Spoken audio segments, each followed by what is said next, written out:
These are the rare Western TV shows where every episode is great. While the genre has become more popular than ever thanks to Yellowstone and its prequels, the original story about the Dutton family has some low moments, particularly after Kevin Costner's exit. Despite some disappointing Yellowstone episodes, the neo-Western series proves there's a lot of love for epic tales about battles, determined characters, and non-stop action. These other Westerns are high quality throughout, which is even more impressive when you consider that some of them aired for several decades. Whether two miniseries starring big names or a particularly memorable HBO Western, these shows are as good at the end of their runs as they are at the beginning. Winona Earp, 2016 to 2021. Waverly Up holds a sword in Winona Earp.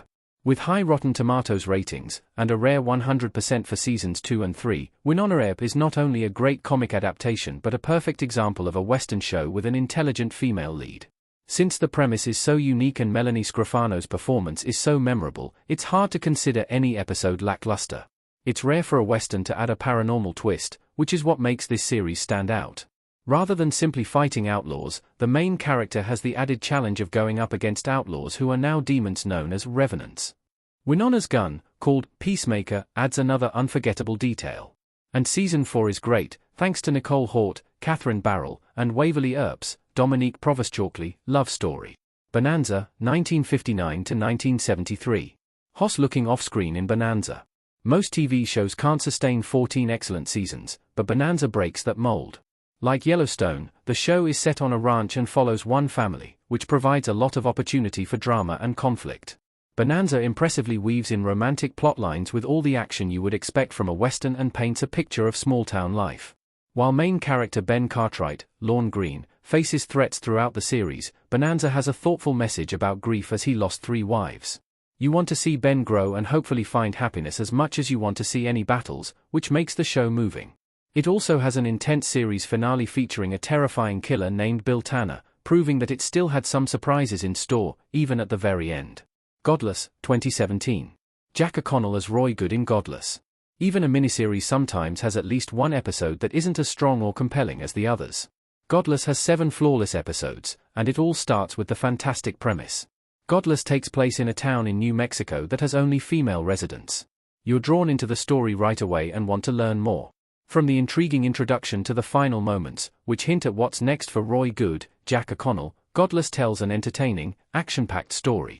While many past Westerns featured actors in the lead role and the only female characters were mothers or love interests, Mary Agnes McNew, Merritt Weaver, and Alice Fletcher, Michelle Dockery, have a strong presence.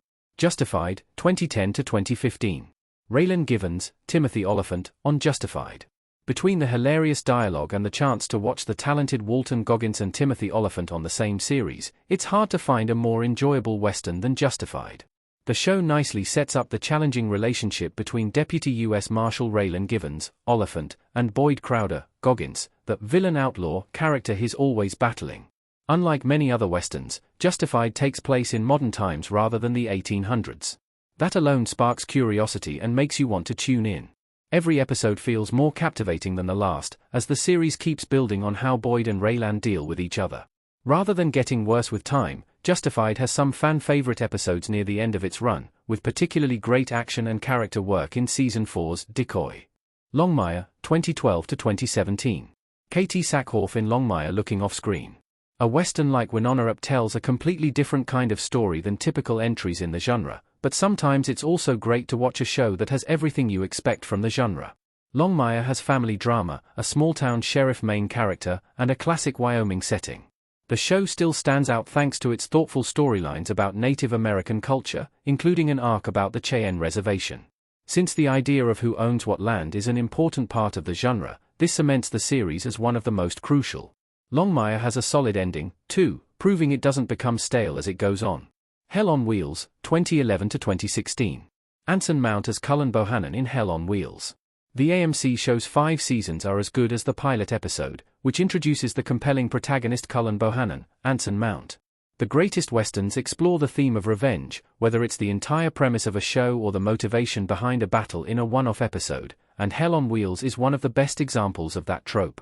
As Cullen tries to find the people who are the reason why his family died, he's thrown into more life-or-death scenarios, and each season has some fun, exciting cliffhanger that keep drawing you in. The setting of the Union Pacific Railroad also sets it apart from other shows in the genre. Deadwood, 2004 to 2006. Timothy Olyphant grimacing in Deadwood. Several years before Justified, Timothy Olyphant starred on this beloved HBO Western, which fictionalizes the lives of Ol Swearingen, Ian McShane, and Seth Bullock, Olyphant, in a small South Dakota town. They're classic Western characters since they run a saloon and work as a sheriff, but they're still fun to watch. Most shows can get by for a while with great acting and dramatic storylines, but Deadwood truly had no poor episodes, making its entire 3-season run impressive.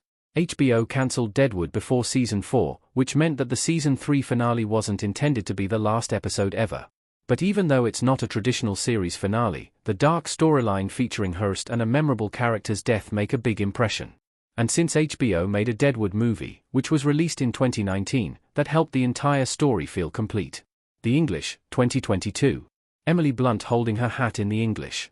Another amazing Western miniseries, The English has a gripping premise about getting even, and the ending delivers on the compelling beginning.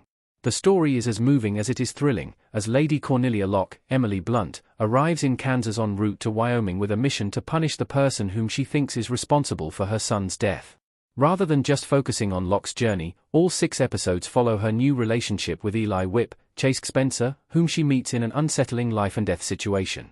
The ending of The English is undeniably tragic, which drives home the dangerous mission Locke goes on and the uncertain nature of life in general in the 1800s.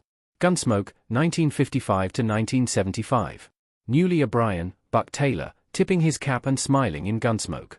Most shows have several bad episodes when they only have 3 or 4 seasons, so it's amazing to imagine a series could air for 20 seasons and still remain excellent. Gunsmoke is the first Western that many think of when the genre comes up, and for good reason, as it feels like an adventure the whole way through.